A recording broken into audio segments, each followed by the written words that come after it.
গান্ধীজীৰ জন্মদিনত গান্ধীজীৰ ফটো লৈ এইসকল শিক্ষকে যাত্ৰা কৰিছে ৰাজভৱনলৈ।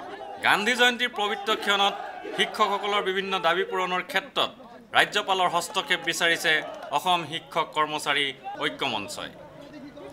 বিদ্যালয় প্ৰাদেশিকৰণ আইন সংশোধন কৰা, সৰ্বস্তৰৰ ভেঞ্চাৰ শিক্ষানুষ্ঠান প্ৰাদেশিকৰণ কৰা, প্ৰতিগৰাকী শিক্ষকৰ পদ প্ৰাদেশিকৰণ কৰা আদি দাবীৰে ঐক্য মঞ্চই ৰূপায়ণ কৰে ৰাজভৱন যাত্ৰা। গান্ধীজীৰ পবিত্ৰ জন্মদিনতে প্ৰতিবাদী কাৰ্যসূচী ৰূপায়ণ কৰা সম্পৰ্কে ঐক্য মঞ্চৰ সাধাৰণ সম্পাদক আনোৱাৰ হুছেইন চৌধুৰীয়ে কয়, অসম শিক্ষক কৰ্মচাৰী ঐক্য মঞ্চৰ আহ্বানত আজি আমি ৰাজভৱন যাত্ৰা কাৰ্যসূচী আমি গ্ৰহণ কৰিছোঁ।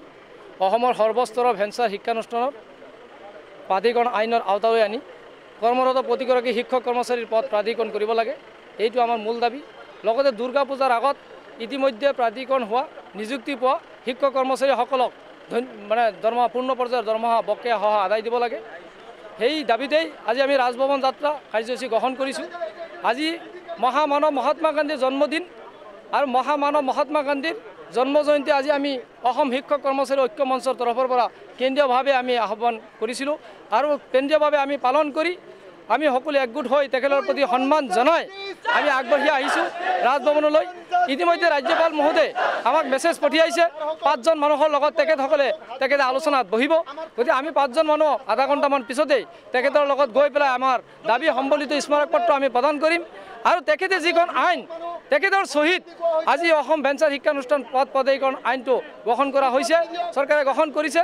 সেই আইন তেখেতেই বনাইছিলে, তেখেতৰ শ্বহীদে হৈছিল।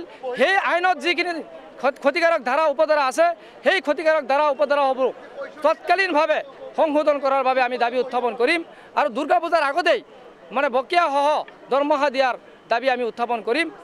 আমি অলপ পিছতেই তেখেতৰ লগত আলোচনাত বহিম আৰু সেই আলোচনা যদি ফলপ্ৰসূ হয় তেতিয়াহ'লে আমি আগবাঢ়ি যাম। আৰু অন্যথা যদিহে আলোচনা ফলপ্ৰসূ নহয়, আগন্তুক লোকসভা নিৰ্বাচনৰ পূৰ্বেই আমি আকৌ ভয়ংকৰ আন্দোলনৰ কাৰ্যসূচী গ্ৰহণ কৰিবলৈ বাধ্য থাকিম। যেতিয়ালৈকে আমাৰ ভেঞ্চাৰ শিক্ষানুষ্ঠানৰ প্ৰতিগৰাকী শিক্ষক কৰ্মচাৰীৰ পদ প্ৰাধিকৰণ নহ'ব, তেতিয়ালৈকে অসম শিক্ষক কৰ্মচাৰী ঐক্য মঞ্চ বহি নাথাকে।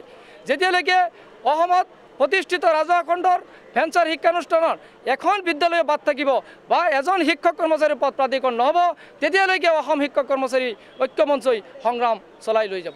ভিডিঅ' জাৰ্নেলিষ্ট সুশান্ত দাসৰ সৈতে অমৰদীপ গগৈ, চেণ্টিনেল নিউজ, গুৱাহাটী।